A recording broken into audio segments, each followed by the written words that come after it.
Hello, art people. Welcome to day 2 of Ceramic Life Cycles.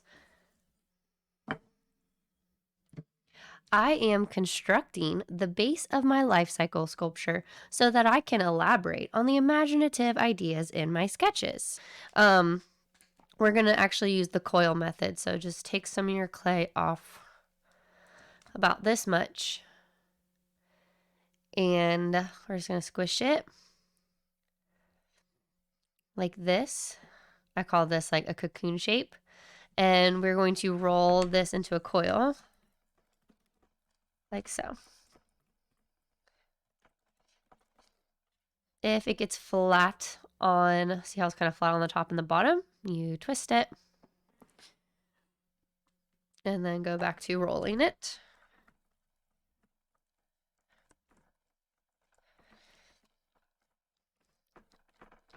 Until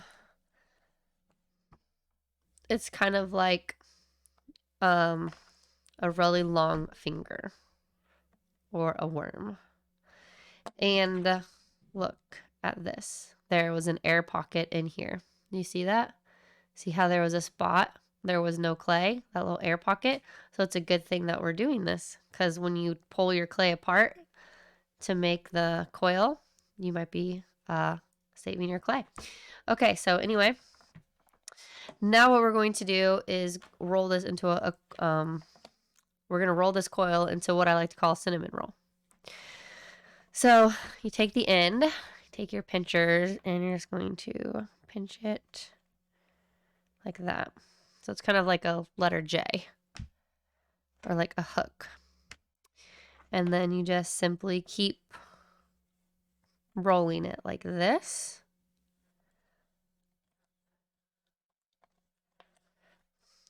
And there you go. Now to finish this, we are going to do what I like to call spread the peanut butter. So you start your finger on the outside and kind of pull it in, and you're pulling the clay so it's all smoothed out. Like this.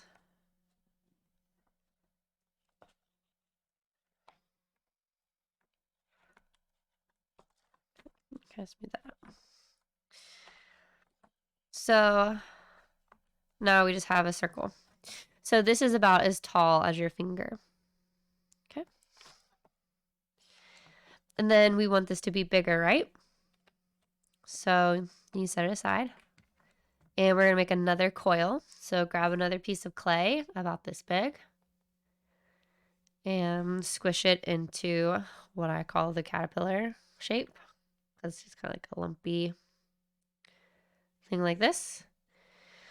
Then roll it into the coil by going up and down. If it gets flat, you can twist it. This kind of looks like the cinnamon twist from Taco Bell, right?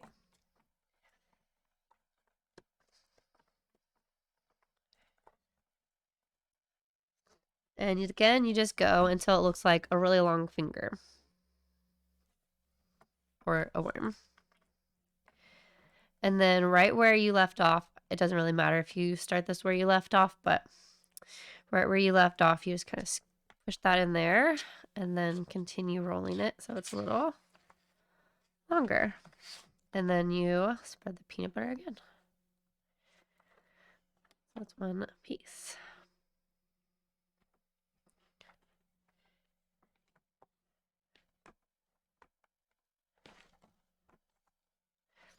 And you're probably wondering at this point, what about the bottom? Yes, you can smooth this out too, because then it will be easier for me to see the number on the back, because you're going to write your seat number for art class on the back. So you can spread that peanut butter too.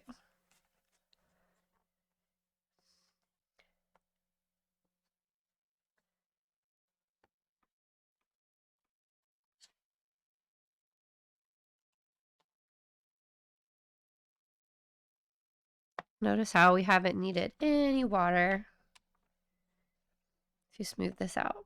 A lot of times people use way too much water in their clay projects, and their clay projects just get slimy and hard to manage. Okay, so if this is the size you want your life cycle base to be, then you're good on this step. So this is about the size I made my chicken one. It's even a little smaller than that. But this is where you look at your sketch and you think, oh, did I plan to make this into a heart? Did I plan to make this into a ladybug? And again, the whole point of this lesson is to have you guys exercise elaborating on your idea. So you're never tied into this idea in your sketch. You can always elaborate on it, change it, make it different, make it better, make it more complex, more simple. Just make it better. So that's what we're working on right now, is just making the base that you're going to put all the items onto. Use this to smooth if you want.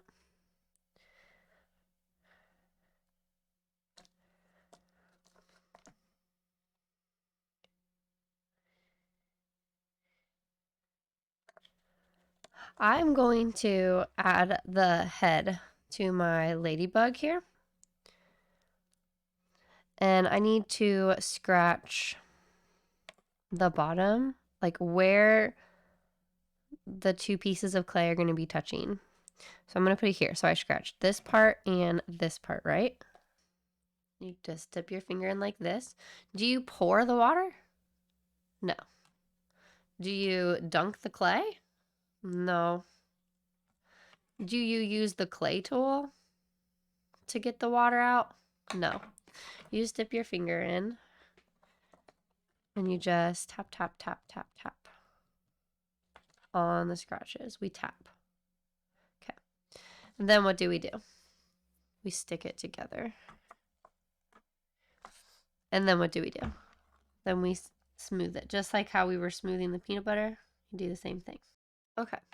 So you guys need to go ahead and flip this upside down. Flip it over, and then anything that needs to be smoothed out, go ahead and smooth that out.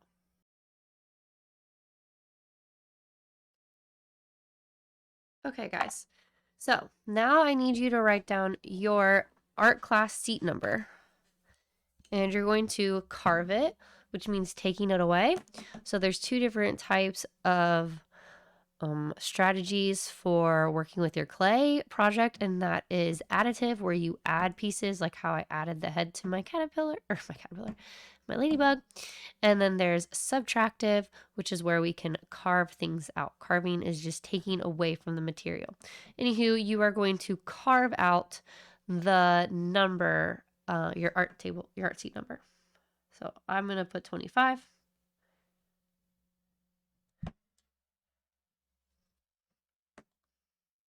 And you're going to get some buildup of clay on your clay tool. It's okay. Just take it off.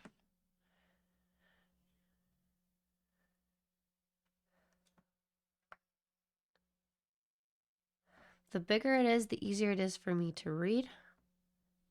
So yeah, you're going to get a lot of extra clay doing this. And you just put it on your tray.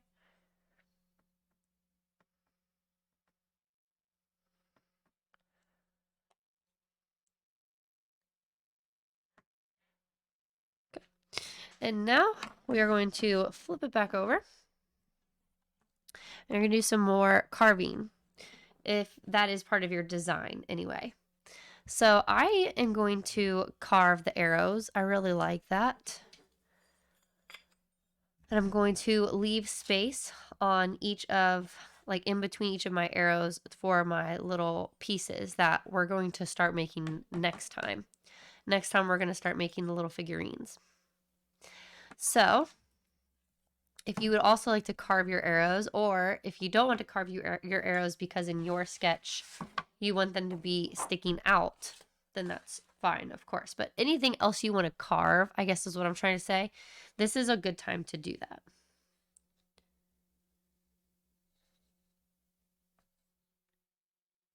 Okay, so guys, did a great job today. Thank you so much for watching, and I will see you in the next one.